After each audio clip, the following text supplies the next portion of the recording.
We've talked a lot about agentic, but some organizations just aren't ready for agentic. They know they want to get there, they want to do it.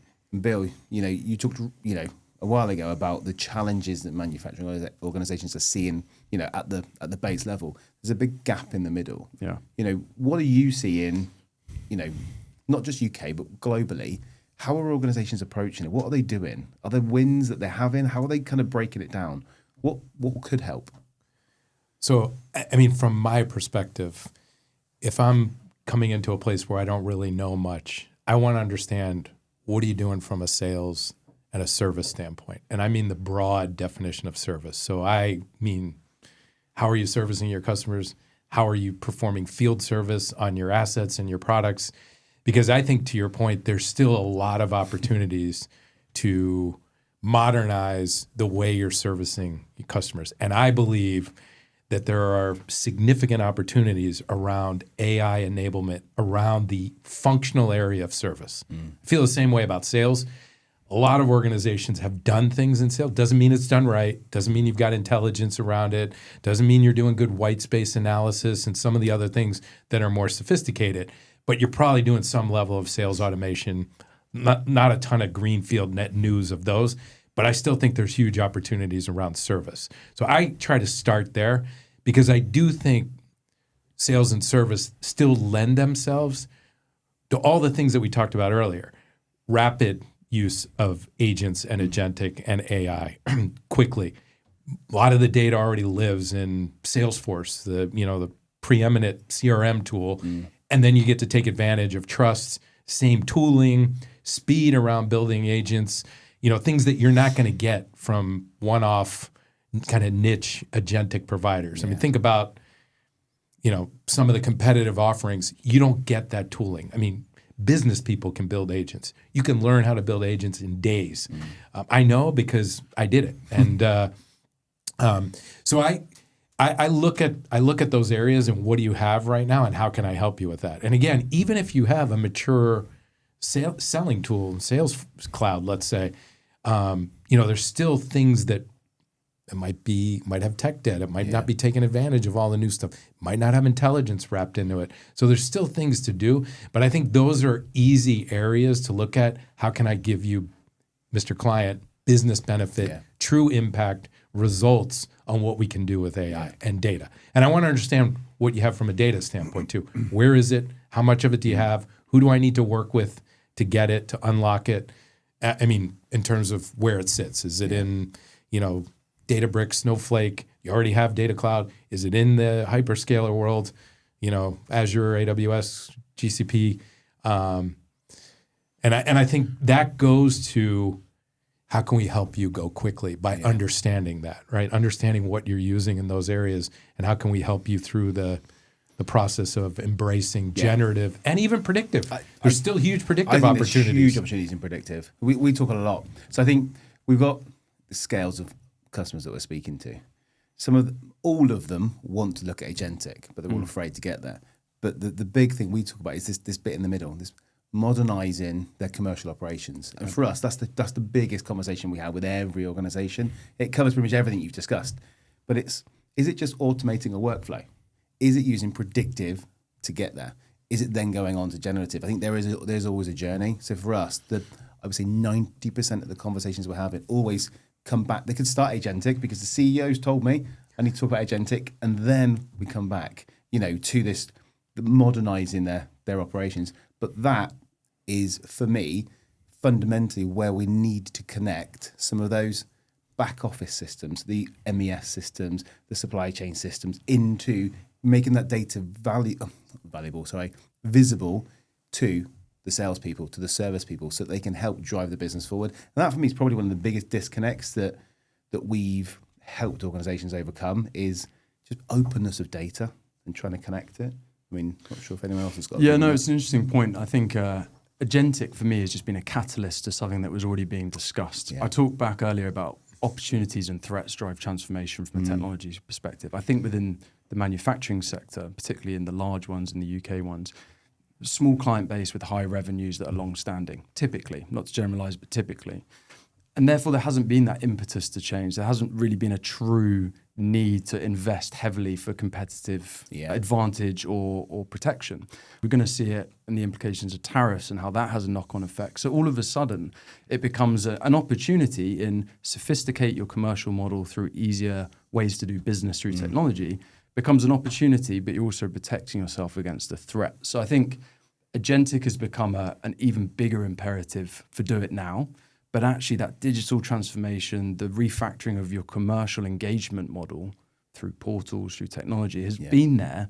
But I think, to your point, it's in every conversation now. It's because I need to do it now. Like the impetus to change is revved up as a result of competitive landscape, but also the use of agentic technologies in other global markets. Guy, I'm curious your thoughts on this topic, because we talked earlier about, digital thread, digital twin, those kinds of things. Just going back to what Chris and I were just talking about in terms of predictive, you guys revolutionized software business, software as a service. I'm seeing a lot of manufacturers now starting to offer their products as a service, med tech, pure industrial manufacturers where you pay by how much you're using it, right? And therefore maintenance and understanding maintenance and predictability and keeping the asset running is really important, because if it's not running, you're not making any money. And I still think, Chris, to your point, there's a huge opportunity around predictive. Guy, I'm curious what you think there. I think that's a really interesting point, because if we look at, and I'm going to use their name here, Rolls-Royce Aerospace, they invented the subscription model, the service model in like the 1950s or 60s, I think it was, when they offered power by the hour for their engines. So if you're a customer, you pay when the engine's in the air, generating thrust, pushing along a plane, and you don't pay when it's on the ground. So this has been around for a long, long, long, long time. So I don't think that's new in manufacturing, but I think what is new is how organizations are trying to monetize it. Yeah. So I'm not necessarily convinced that the car club, car as a service, subscription service for cars has been a roaring success anywhere other than maybe urban environments. I don't think it works in other environments particularly well.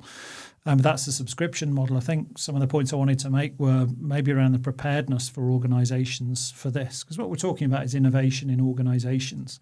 So if we compare where we're going now, we think with agentic AI, and maybe where we were with mobile 10 or 15 years ago.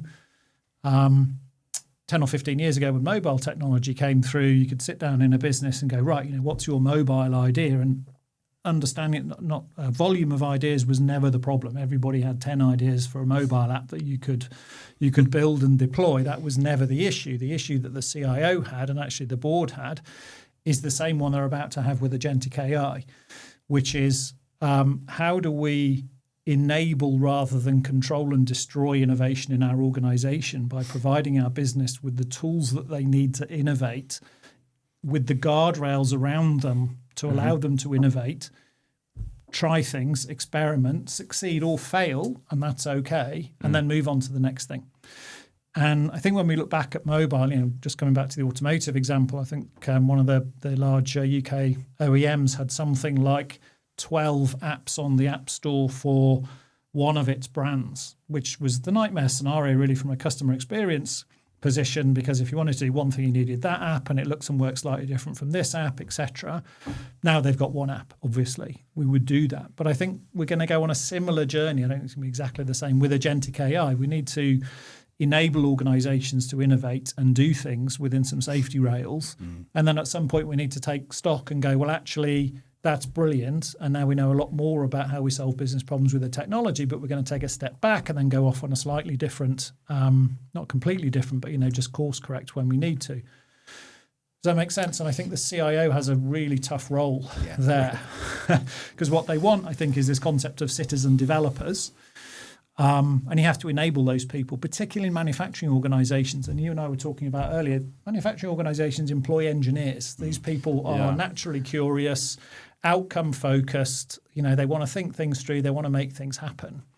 And working with those people is very different. But to your point as well, the manufacturing industry has always been innovative. They've driven product change. They've driven change. They've been around for a long time. The scary thing for them is how do they innovate on top of the business they've got, and that's the bit that we're finding now. I think the majority of organisations we're speaking to are open to the ideas, to your point, around agentic, but it's actually kicking off other programs internally just to get started. And I think that's the piece that's the most challenging. It's not just those guardrails on agentic, it's those guardrails on all of their business process. And it's guardrails and it's also facilitation. So what we find in the work we do is they have the ideas, to your point about what mobile apps build. They have a better understanding of what's going to benefit their business than we will ever do. But what we do have as an industry and as a company is the different skill sets that are typically not in those organizations. So we talked about data scientists, UX designers, experience designers, technical architecture. It's very hard for every company, manufacturing or wider, to build an incumbent capability to put those great ideas into an integrated part of that business. And no company really wants to build that full capability. So guardrails and facilitation to make it a reality is where we're seeing a lot of our work. Why don't I just challenge you on that a bit? Because that's why we're here, I think, to have sort of a fairly open conversation. So talking to somebody else in the industry, this is a couple of years ago now, who'd had a lot of success with an analytics platform in their organisation. And what I saw from him, he's not an empire builder. He's an enabler. And I think these are the people you need in the central roles. And what he did was didn't build a central data science team under him. They all reported into him. I've got 100 data science people, and that's what validates me in the role. He put 1 or 2 data science people in the departments, not sitting in IT with a departmental role, in the departments, sitting there, talking to the people, understanding what was going on in the business, looking themselves at what the day-to-day problems were. And that led to huge adoption of the analytics platform, common data platform, and huge innovation within that organisation around what analytics could do for them. Because strangely enough, putting the person with the technology skills next to the business worked really, really well. So I think when you say we want to build, we do want to build, but where do you build it? Absolutely, and I don't disagree. I think we've all seen that RAD development in banks with rapid application developments next to the analytics, but they're quite tactical areas. I think what we're talking about with enterprise digital transformation or agentic enterprises, it's a hybrid skill set that's needed to make that product, app, agent a reality. So I think that's where a consultant working with a UX designer, working with a technical architect, with a product person, like these are all different characteristics, all different skill sets. How do you synthesize that into one deliverable? And not just one deliverable, a constant deliverable output.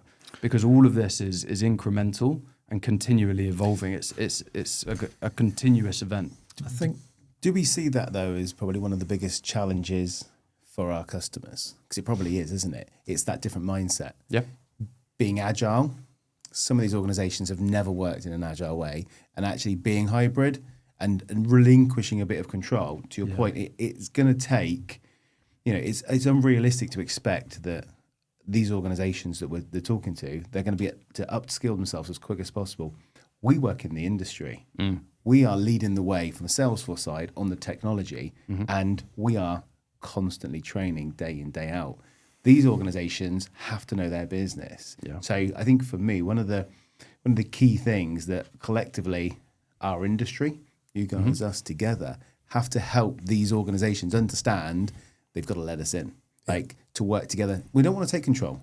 We do want to enable you, but they need to realize that what they do is really good, what we do is really good, and together we can help them be great. And I think that probably is one of the biggest challenges, exactly to your point around those different teams. I think, Chris, that's a perfect point. And I agree with the comment the guy made around these are engineers, right? So they're engineers with a job. You're Salesforce, and you're constantly training, and you're getting educated on what the competitive landscape is. But we talked a while ago about no one vendor is going to own all of the agentic, right? So whatever you're using in your infrastructure, there's going to be multiple agents involved, multiple agentic providers. So you need, and as a CEO of a consulting firm, in a space that is evolving every day, you're staying trained every day. Yeah. we have to be trained on what some of the other options Exactly, are, and that's so what that exactly, we can guide customers. It's a daunting task in an environment. Think about the evolution. We're coming up on when Dreamforce was last year. That was when Agentforce was launched. Think about the evolution of that product in the 1 year that it, voice now, headless. I mean, things are changing. But that's what our customers week need. to week. Organizations They need us. like you. They need you. They need us as the and I'll go back to the point I made earlier around collaboration. It's about businesses understanding how to collaborate in their business and the technology. It's us understanding that we're going to have to play nice with the AWSs, the Microsofts, the SAPs, because it's an ecosystem world. But you guys are there in that business to help be the trusted advisor for the customer to say, actually, use that agent there, use that agent there, use this technology and bring that together. And it has to be, as we're asking organizations to trust us with their data, we need to trust them, we need to trust you. It has to be a three-way. And I think the benefit for the manufacturing sector is they're not the first sector to do this. As consultancy businesses, myself, financial services, retail, energy and commodities, they're a little bit ahead in that full enterprise transformation. And we can take those lessons learned, the best-in-class approaches, and use those skill sets in what we've learned over the last however many years and bring it into this sector as a structure for success. Sorry, Guy, you had a point. I was just going to talk actually about our platform. So I haven't been with Salesforce very long, a couple of months so far. And our training is really good, self-guided, structured, but only about Agentforce. There's some reading to do, but actually to pass the courses, you have to do some hands-on configuration of an agent. So if we step back a second from the maturity curve, it's not, these are famous last words, aren't they, when Chris asked me to do it in the office tomorrow. It's not that difficult in the Salesforce platform to design and configure an agent. It's low code. You don't need to be a coder. It comes back to the sort of citizen developer piece. So where am I going with this? So I think within what we're going to see in terms of this innovation layer, I think, is we're going to see innovation within roles, i.e., we're going to see accounts payable clerk or customer service agent. We're going to see that level of sort of innovation. And then we're going to see innovation within functions. So how do we then actually get this customer service rep talking to this customer service agent talking to this service agent within, say, the Salesforce platform. But then to our point about, this Salesforce isn't an island. We exist with lots of other sort of strong technology partners. That's the point at which I think you then need the wider development capability to say, okay, we're going to integrate the Salesforce field service solution with the inventory solution within SAP, for example, within our organizations. And that's when you need the IT function sort of doing the cross-agent connection and enablement. That's when I think it'll get a little bit more complicated. Yep. Couldn't agree more about the platform. And, having built agents in other platforms, it's an extension of the tooling that already exists, right? I mean, you're using Flow, you're using Process, and you're enabling an agent, right? So couldn't agree more. So what we're saying is building agents is easy. That's fine. But the problem is which agents do we build? And what are they going to do for your business? What are they going to do? Right. And I think this is where we have to look. And I think probably on a weekly basis, I'm speaking to 4 or 5 customers about this. And it's just about having, everyone throws around the word workshop, but it's just, what do you need? If somebody could give you an assistant today, what would you ask it to do? I'd ask it to do that. Okay, let's build it. Yeah. What would you do today? Oh, let's just build it. It is that easy. We've opened up, and you mentioned Dreamforce. We've opened up our platform to allow it to be available to everybody to just go and get building agents. Just start building them. Go right back to what you said before. Only 6% globally are putting critical applications in agents. Okay, we'll just do the non-critical ones. Just get it to your expenses. Just start to use it, because that's going to grow that momentum across the business, and it's going to just free up efficiency, productivity, coming right the way back to what we were saying before. Actually, the biggest opportunity for everybody today is the bit that they've been not really paying attention to the last probably 10 years, those commercial operations in the middle. 100%. That for me is probably the next step for most businesses. I agree.